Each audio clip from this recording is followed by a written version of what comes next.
Dodi Sudrajat, ayah Vanessa Angel, mengutarakan niatnya untuk membangun Museum Vanessa. Karena itu, belakangan ini ia sibuk mencari barang-barang peninggalan mendiang Vanessa Angel. Satu di antaranya sepeda Brompton. Namun, Dodi mengaku bahwa hingga kini, ia tak bisa menemukan sepeda tersebut. Bukan tanpa alasan, Dodi mengaku bahwa sepeda itu memiliki kenangan yang tak bisa dilupakan. Sampai sekarang, saya belum bisa menemukan sepeda Brompton itu. Karena sepeda Brompton itu, kenang-kenangan Vanessa dan memiliki kenangan yang sangat tidak bisa dilupakan. Sangat mahal sekali. Selain harganya yang mahal, ceritanya juga sangat mahal sekali untuk saya museumkan. Gitu, ujar Dodi seperti dikutip grid.id.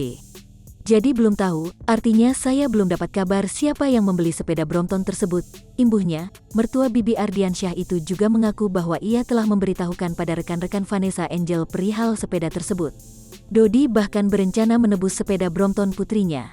Saya sudah sebarkan di medsos, bagi siapa saja temannya Vanessa, atau temannya Bibi, atau siapapun yang telah membeli sepeda Brompton Vanessa, atau tahu keberadaan sepeda tersebut, warna ungu, tolong hubungi saya.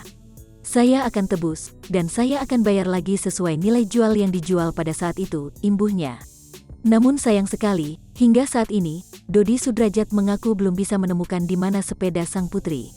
Sampai saat ini belum ada kabar berita itu sepeda Brompton, tandasnya.